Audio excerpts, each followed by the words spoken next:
Once again, my life, nagpunta kami ng aking boss madam dyan sa Korean noodles. Yan guys, pinapakita ko lamang yung mga dapat ipakita. Ambot. May mga iba't ibang ori ng mga noodles dyan, mga flavor. Meron hot spicy at meron din hindi spicy. Yan guys, sa Korean noodles dyan, dito lang malapit sa may Quezon City. Yan guys, masasarap siya. Kung gusto mong kumkim dyan, pumunta lang po kayo dyan. At ayan, pagkatapos namin doon sa birthday party na ngayon pinuntahan namin. Pero pagkatapos ng birthday party, ay nag-crave si madam na kumain sa noodles. Yan po, kasama ko si Francis El Salvao. Yan guys, binabidyo-video ko yung mga tinuturo niya. Yan, kung anong gusto niya. Pero sa to be, busog pa ako dyan. Si madam lang kasi ang nagutom. Kasi nga, syempre sa party, hindi maiwasan ang makipagmaritisan. Kaya busog pa ang Madam Aurin.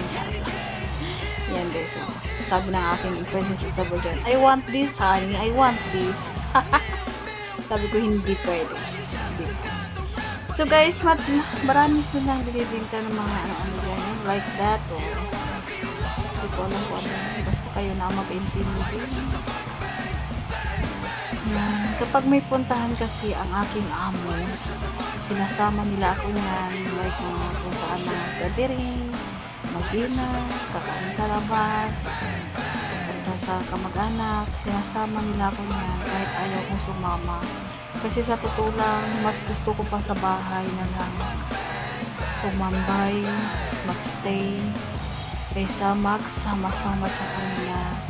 Pero ang gusto ng amo, syempre sasama, kasi nga daw wala daw ang sama sa bahay, mga aso lang. Diyan naman nga side, yan ang mga lutuan ng noodles. Kung kapag nakakuha ka doon sa mga noodles na gusto mo, kuha ka ng lagayan niya. Yan, mga kuha naman yan, yung mga gusto mong ilagay sa noodles, halo-halo yan dyan. Pero lahat yan tinitimbang kung ilang gramo, ilang ganon. Luto na yan. Pero kapag lutuin mo pa ulit yung mga ganon yan. Lagyan mo ng mainit na tubig. Meron din. Then guys, mga ricado niya na gusto mo. Basta Korean noodles talaga siya. May kumakain na rin dyan. And guys, marami at iba't iba pang mga ori ng noodles. May mga lutuan. Yan, lahat. Yan, dito naman na side. Sa pumunta kay madam na side dyan. Kasi nga, yun na nga. Prepare niya na yung lulutuin niya.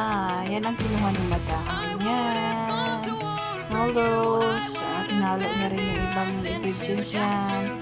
Luto na. And na. Yan ang epekto ng noodles. Di ba ang sarap?